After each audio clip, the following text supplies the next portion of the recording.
Ito ang mainit na balita na dapat malaman at mapanood ng taong bayan at pinag-uusapan ngayon sa mundo ng social media na tila ayaw ipalabas ng bayarang media. Reserbang ginto ng Pilipinas biglang bumaba. 15% ng reserbang ginto ng Pilipinas tila patagong ibinenta sa ilalim di umano ng Administrasyong Marcos at Bangko Sentral ng Pilipinas nagsalita na. Pero bago natin simulan ang balitang politika ngayon sa Pilipinas, kung ikaw ay bago pa lamang sa aming channel, ay please huwag kalimutang mag-subscribe at i-click ang notification bell. Huwag din kalimutang mag-like para mas maging updated ka palalo sa lahat pa ng bago naming mga upload. Nag-viral sa mundo ng social media ang naging post ng article ng Square Money kung saan nakasaad dito, bumaba na di umano ang gold reserve ng Pilipinas, sinlag number 1 ng Pilipinas sa pinakamaraming gold na ibinenta worldwide sa unang 6 na buwan ng taong 2024. Habang ang ibang bansa ay nagpapalakas ng kanilang reserba ng ginto, ay di umano nagbenta naman ang Pilipinas ng halos sa 25 na toneladang ginto. Ayon pa sa kanilang article, pinost online. While the other countries are beefing up their gold reserve, the Philippines unloaded nearly 25 tons of gold so far in the first 6 months of the year, according to official report. Today,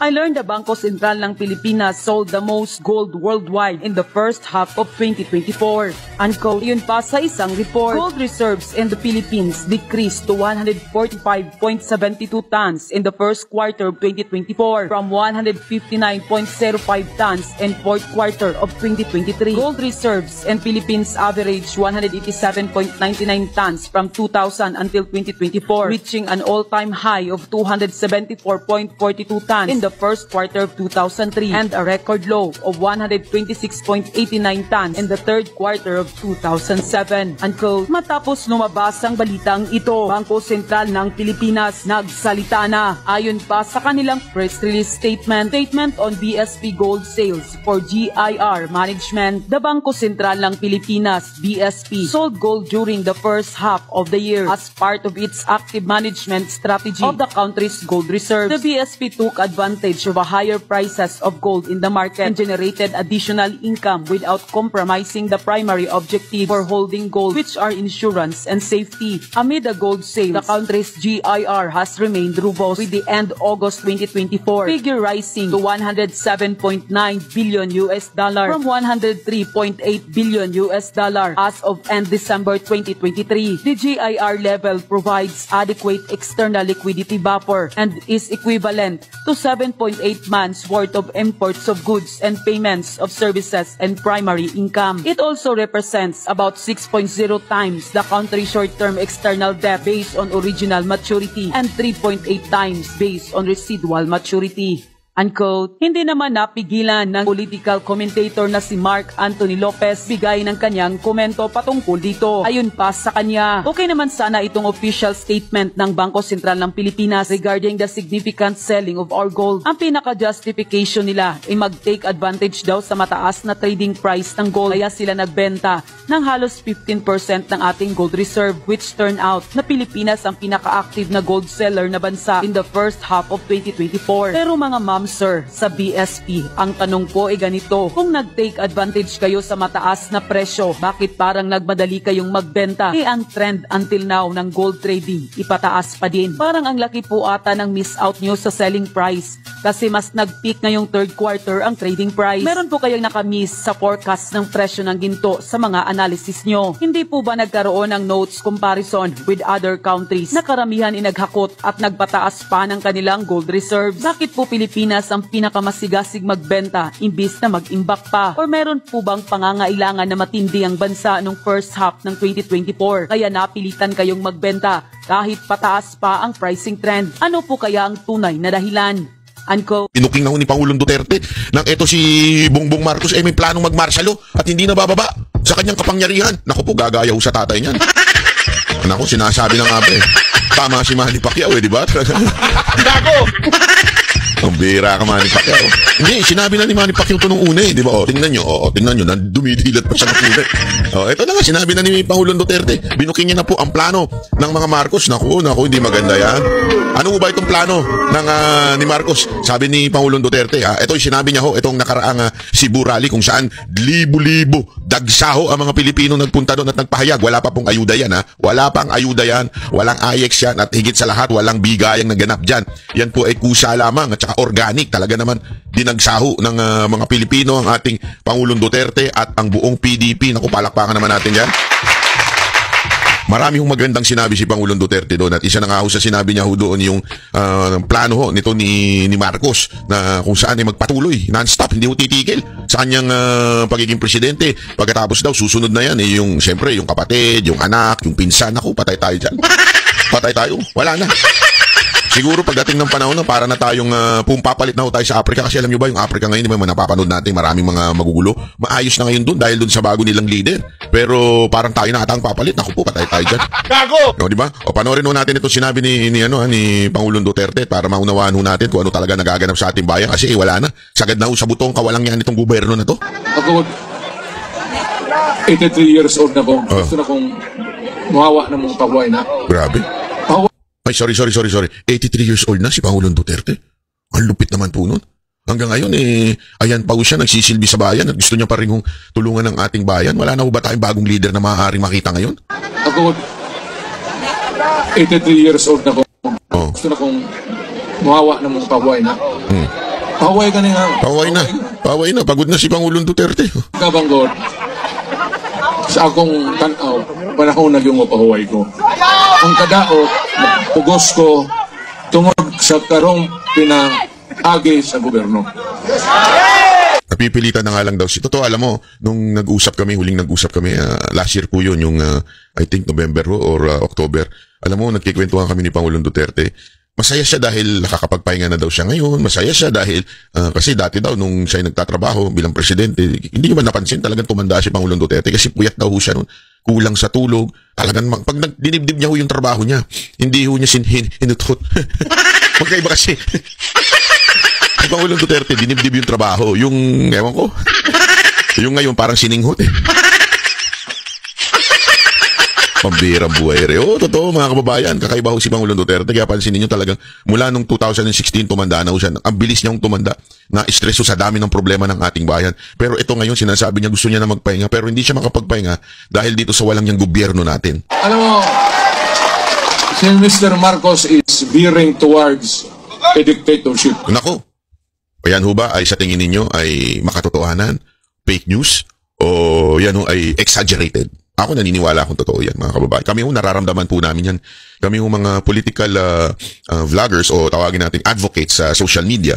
Ramdam na ramdam ho namin kaliwat kanan ang demanda, kaliwat kanan ang panggigipit. Ito nga huli, yung ating kapatid na organizer dyan, di ba? Talagang ginipit ho siya. Pinuntahan na, tinakot to. Parang dinaig pa ho talaga yung dati kasi, at least, announced. Di ba? Mas daig pa ho ngayon. Yung dati, announced dictatorship, announced martial law. Di ba? Ngayon, hindi. Pretending to be living in a democracy, pretending na we have democracy, pretending na walang martial law, and yet yung action, iba ang galawan. Di ba? Iba yung sinasabi sa ginagawa. Kasi ngayon, talagang wala na. No choice ka. Meron pa tayong mga, kinuwento nga sa akin nung nakarang nakausap ko yung ilang mga vloggers. Iba ho sa kanina, tinawagan na ho ng AMLAC, tinawagan na ho ng kung ano-ano, para ho talaga gipitin. Sabi ko, sandali. Pera namin to animal kayo. I mean, anong pakialam nyo sa aming pera? Diba? Anong pakialam ninyo at kung meron kaming pera, may mga kanya-kanya ho kaming trabaho. Aside fra ho sa pagbabloging po yan, may kanya-kanya po kaming trabaho, meron po kaming maayos na buhay. Bakit to nyong pakikialaman? Wala naman po kami sa gobyerno. Diba? Bakit to? Kasi nga ho, yan yung tinatawag na pananako at panggigipit. Subukan mong pumalag. Subukan mong labanan ng gobyerno na ito, gigipitin ka namin. At ang ganda nga ho nung sinabi ni June Abines dun sa kanyang nakita ko sa isang interview niya, hindi ho ito panggigipit sa amin lamang. Hindi ito panggigipit sa mga, sabihin na natin, advocate sa social media. Hindi po ito panggigipit lamang sa aming mga vloggers. Ito po'y panggigipit at pananakot sa lahat ng papalag sa gobyerno na ito. Sabi ko nga ho sa inyo mula doon kay, nauna na ho dito si Pastor Kibuloy. Nauna na ho siya dito. Diba? Alam mo, yung ginawa sa SMNI, yan ho ay pananakot. Pananakot ho sa ibang network. Sinasabi ho nila na kapag ikaw ay pumalag, kahit kaalyado ka namin, kahit sanggang dikit ka namin, kaya namin kayong gaguhin. Kaya namin kayong ipasara. Kaya namin kayong gipitin. Alam nyo, kung kayo, kung maaari ko lang sana, kung malaya lang ako magkwento kung paano ginipit ang SMNI, magugulat kayo.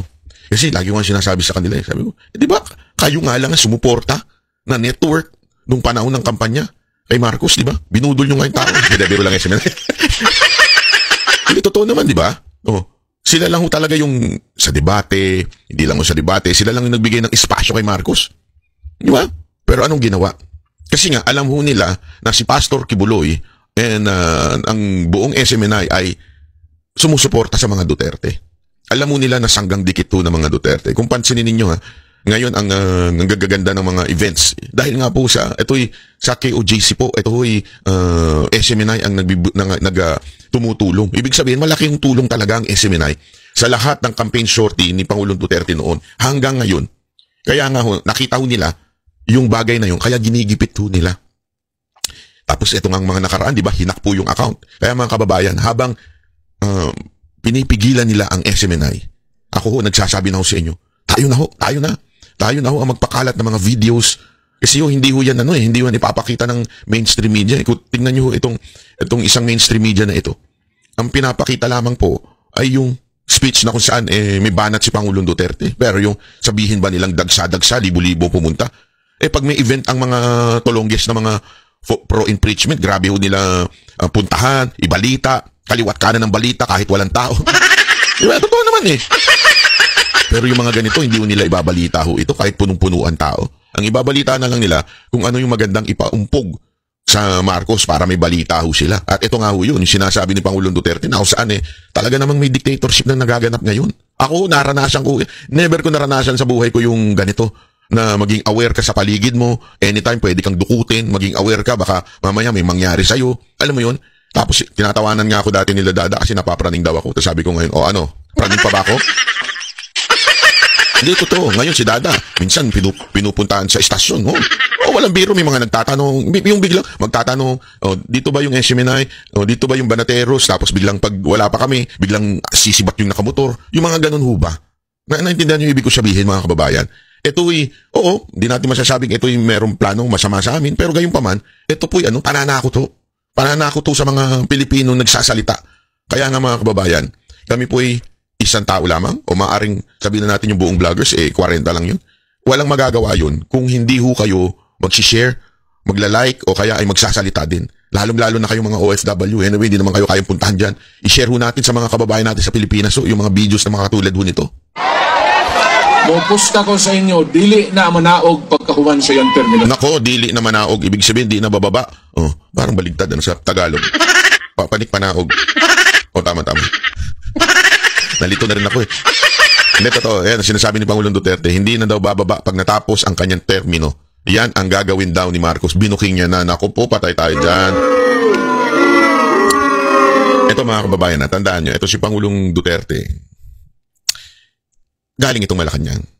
Huwag niyong kakalimutan. Galing po itong Malacanang. Anong ibig ko sabihin? Kahit ubusin nila ang mga tauhan sa Malacanang, meron at meron matitira na nagsilbi kay Pangulong Duterte. At sigurado akong nakuha ng damdamin ni Pangulong Duterte yung mga dating kasamahan niya sa Malacanang. Whether it is security, worker, staff, sigurado akong nakuha ng puso ni Pangulong Duterte yung mga yun. At maaari, dahil marami naman po sa kanila, hindi naman appointed, ito ina-assign lamang po ng opisina, maaaring hindi ho nila alam yun. Kaya ito si Pangulong Duterte, hindi ho ito magsasalita ng wala hong basihan. Hindi ho ito magsasalita ng wala hong alam. Diba? Ito yung magsasalita galing sa kanyang mga resources. Kaya ito sinasabi niyang, pupusta ko sa inyo, hindi yan bababa pag natapos ang kanyang termino.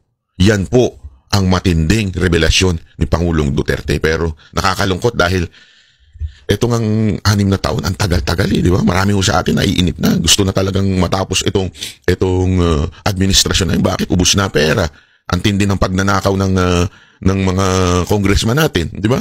Ang tindi ng pagpigil ng freedom of speech, di ba? Lahat o ginawa na ng gobyerno ito, pang-aabuso, kaliwat kanan ang mantakin mo, kahit yung ilang nating mga kapulisan, naiinis na. Bakit? Ang dami na daw sa akin, nakwento sa akin, irregularidad na ginagawa sa loob ng PNP to the point na marami daw po ang ang parang nagtataka bakit ganun. Sabi ko, wala tayong magagawa. Tiisin nyo na lang yan. Ginusto ninyo yan. Kaya nga, tawan-tawa ako, meron akong pinost sa social media ko yung post doon na nung 2022. Diba, may post yung isa doon. Heart para kay ganito, kay Marcos. Ganito, like para kay ganito. Tapos nakita ko. Tapos, tinignan ko, siyempre, dami nag-heart nun kay Marcos. Kung sino gusto nilang presidente, di ba? Tapos, yung pagtingin ko, tinignan ko, sino kaya ito? Ang unang lalabas doon, sa mga emoticon na yun, ay yung mga kaibigan mo. Kung ano yung kanilang pinindot. Tawan-tawa ako doon sa mga kaibigan kong pumindot na nag-Marcos. Na ngayon, nagwawarla na. Oh, sa loob-loob ko, pambihira kayo, dinamay nyo pa kami. Ayan tuloy, lahat tayo napahamak. Pero ito ay wala ko namang sisihan. Hindi ko na tayo naninisi dito. Ang sinasabi ko lamang po mga kababayan, nangyari na ang dapat mangyari. Ngayon, natatagalan na tayo sobra. Wala pa hong kalahati nung last year, natatagalan na ho tayo sobra, di ba? Ngayon pa lang parating yung kalahati, grabe ho, ang tagal-tagal na. Kasi nga ho, nabudol ho tayo ng gobyernong ito. Nabudol ho tayo ni Marcos, di ba? Yan ang ating sinasabi. Bawi na lang ho tayo, mga kababayan. Again, sinasabi ko nga sa inyo, kami ho yung mga yung boses namin, hindi naman ganun kalakas. Kung hindi kayo magla-like, mag-share, kung hindi nyo ihahati dito sa taong bayan, sayang ho ang aming pagbablog. Kung kami ho ay pinipigilan na ngayon, mas lalo pa natin paigtingin, mas lalo pa po natin painitin yung pagiging aktibo natin sa social media na i-share yung mga videos. Maraming salamat po sa mga nagme-message at matagal na daw subscriber na nanonood. Ipagpatuloy lamang po natin ito, ipasaw natin sa mga kababayan natin. Ako ngayon pag may nakakausap ako, hindi ito walang biro ito Ako yung nangangampanya ng simple lang. Alam mo, may mga kaibigan ka na walang alam sa politika. Hindi nila alam kung ano yung nangyayari. Ikikwento ko ngayon sa kanila. Tapos sasabihin ko sa kanila, baka naman sa eleksyon ito yung sanang iboto natin, yung straight PDP. Diba? Straight PDP tayo, iboto natin ito Para kasi sa bayan natin, para maayos na. Kasi dalawang tanong lang naman po ito Simpleng-simple. Mas maayos ba ang buhay mo ngayon pagdating sa paggastos, pagkain, bilihin? Kung mas maayos, sige, boto mo si Marcos. Pangalawa, boto mo yung senador niya. Diba? Pangalawa, kung mas feel safe ka ngayon, iboto mo uli yung mga senador niya. Diba? Pero kung yung dalawang tanong na yan, ang sagot mo ay hindi. Mas malala ngayon, mas mahal ang bilihin ngayon, mas matindi ang gastusin ngayon, mas mahirap ang buhay ngayon. Tapos, pangalawa, mas magulo ngayon, mas dangerous ngayon. Aba mga kababayan, kung yung dalawang simpleng tanong na yan, yan ay nagpapahiwatig lamang ng iboto mo na, ibahin mo na ang boto mo. Ibalik na natin yung dati. Diba? Ibalik na natin yung nag-ayos dito sa dalawang bagay na to. Diba? Kaya sinasabi ko sa kanila, mga kababayan, straight tayo PDP I-straight natin ito para talaga maibalik ho natin ang Pangulong Duterte. Kasi pag hindi ho natin i-straight to, sinasabi nga ho, paulit-ulit yun sa speech, siguradong tatanggalin si VP Sara Duterte. Nung mga senador na uupo, yung mga mananalo, siyempre, may utang na loob sila kay Marcos May utang na loob sila kay Marcos. Lahat ng resources sa kampanya nila galing kay Marcos. Isang sabi lang ni Marcos, tanggalin na yan. O isang sabi lang ni Romualdez, tanggalin na yan si Sara Duterte. Tanggal yan. Sigurado, mai-impeach si VP Sara Duterte. Pag na-impeach si VP Sara Duterte, wala na, tapos na, finish na. Finish na, sin letter P, sabi nga ni Dan Fernandez. Finish na. Bakit? Dire-diretso na ho yan. Marcos, Romualdez, magpapalitan na lang ho yan ang kanyan. Wala pa hong masasabi nating politiko na maaring magpataob sa kanila kung hindi si VP Sara Duterte. Kaya yun ang kanilang main target, impeach VP Sara Duterte. Paano mangyayari? Pag nanalo ang mga Marcos senators. O yung sinasabi nga nilang Team Cook. Mahilig sa soft drinks. Bakit? O ako yung mahilig sa soft drinks. So, kayo na kung bahala kung Team Suka o Team Cook. Di ba? Kung gusto nyong may balik ang mga Duterte para maayos uli ang bayan natin, ano na tayo? Talagang straight PDP na ho tayo. Wag na ho tayong bibitaw. Lahat to, iboto na natin. Di ba? Yun lang ho yun. Kaya na sa iyang tatay, magkagubot na punta. Because ang iyang buhat mo, mag-declare na po martial law. Ako sa iyang papa. Pag martial law, may eleksyon, siya na po imuilit. Iyang gamiton tong gibuhat sa iyang tatay. Hindi na po sakit ka kanaog. Mag-isod na siya. Pero, munang kamo makatilaw yun o gubot. Yun so yun na nga ho ang sinasabi ni Pangulong Duterte. At meron nung sagot ho ang balalay ni Marcos. Bakit sagot ni balalay ni Marcos? Kasi hindi si Marcos na sumasagot. Ewan ko, siguro puyat, baka tulog pa, hindi natin alam. Ang bilis, agad-agad kanina sumagot na ho kaagad yung kanyang balalay. Ito, ay mali, hindi po yan, di ba po yan? Sorry, mamaya, unya. Ito ang sagot. Sandali, Ito. Oh. Ito ang sagot po ng Malacanang. True Philippine News Agency. Sabi dito, Malacanang on Sunday, February 23, calls out former President Rodrigo Duterte for claiming that the President Marcos is veering towards a dictatorship. E.S. Bersamin said, naku, grabe, doon pa lang, patay na. Ang tagapagtanggol ni Marcos. Natutulog siguro pa, baka puyat kayo naman Saturday kagabi, syempre party. Sabi dito, the administration will continue to uphold constitution and adhere to the rule of law. Naku po, kalokohan yan. Ngayon nga lang rule of law. Halimbawa, yung ginagawa sa mga vloggers, rule of law. Yung ginawa sa KOJC, rule of law. Ano to, lokohan? Niloloko nyo kami Di ba? Hindi naman po rule of law yan. Paano naging rule of law yan? Di ba? Yung ginawa nyo kay Pastor Kibuloy, rule of law. Alam niyo yan. Wag na tayo magpaikot-ikot. Tablado lahat ng witness na inilagay ninyo dun. Wala, sabit talaga ho. Sabit. As in, kung pwede ko lang i-discuss dito, naku po, matatawa ho kayo. Sabihin nyo, paano nangyari yan? Dapat makulong yan. Ganun na masasabi ninyo. Di ba ho? Dapat makulong yung witness. Maniwala ho kayo sa akin. Mali-mali ho talaga. Tapos sasabihin nilang, adhere to the rule of law. Ay, kalokohan po. Hindi ho totoo yan. Maniwala kayo sa akin. Sabi ni Bersamin, we treat the former president baseless, ridiculous statement the same way that Filipino are dismissive of them. Wow! Dismissive ang mga Pilipino sa sinasabi ni Duterte. A tall tale from a man prone to lying and to inventing hoaxes. Wow! Wow! Dati todo sip-sip ninyo. Wow, dati todo-todo ang ininyong pag-admire kay Pangulong Duterte. Ngayon, lying na at saka inventing hoaxes na. Anong inimbento niya? Sige nga ho, kayo nga ho.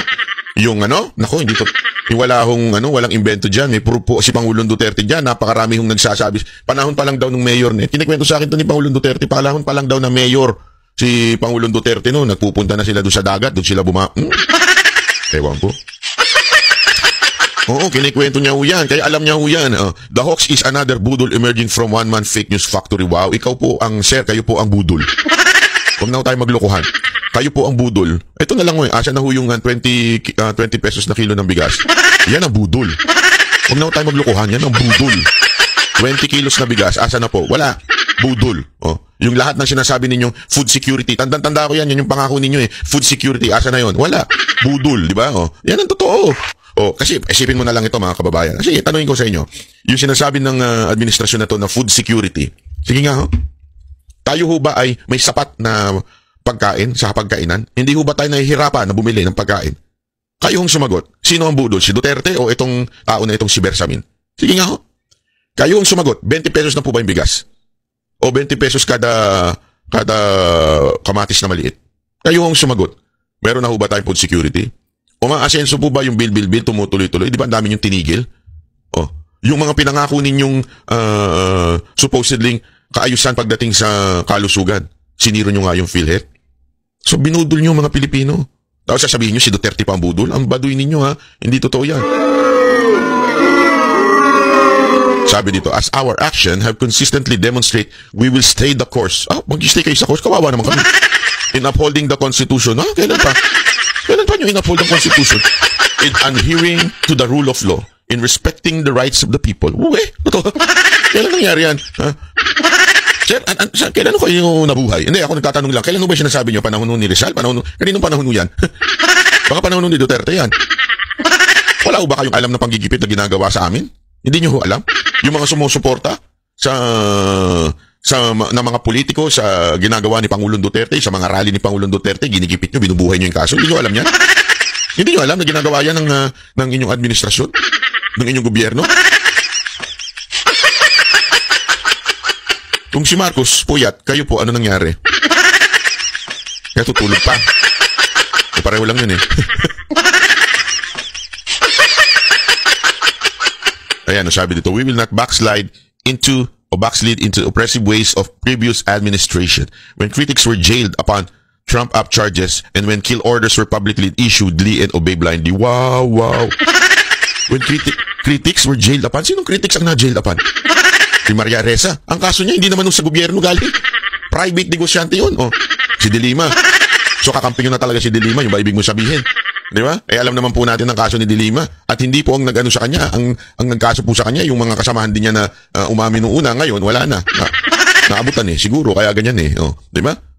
It is the leader of that troubled past who is, si Duterte daw, depicting us with veering towards system where anyone can be deprived of life, liberty, property without due process of law, as many had been on his mere say. Naku, lokohan to. Mr. Bersamin, tyrant pa? Si Pangulong Duterte? Si Pangulong Duterte nga nagsabi kay Leni Robredo na wag niyong pakialaman niya. Stop! Guys, stop! Sabi ni Pangulong Duterte. Itigil niyo yan. Stop! Di ba? Wag niyong ipa-impeach yan. Siya pa ngayon ng tyrant. Siya nga yung, isipin niya, if there is one person na sobrang nagkikriticize nung panahon ni Pangulong Duterte, walang iba kung hindi si Leni Robredo. Ipinakulong ba? Ipina-impeach ba? Kinasuhan ba? At yun na nga mga kababayan, ano na ang masasabi nyo sa balitang ito? Please i-comment nyo sa ibaba at babasahin ng aming team. At kung nagustuhan nyo ang video, ay please huwag kalimutang i-like at mag-subscribe at i-click ang notification bell para updated po kayo palagi. At please huwag kalimutang i-share para mas marami pang makaalam sa balitang ito. Maraming salamat po!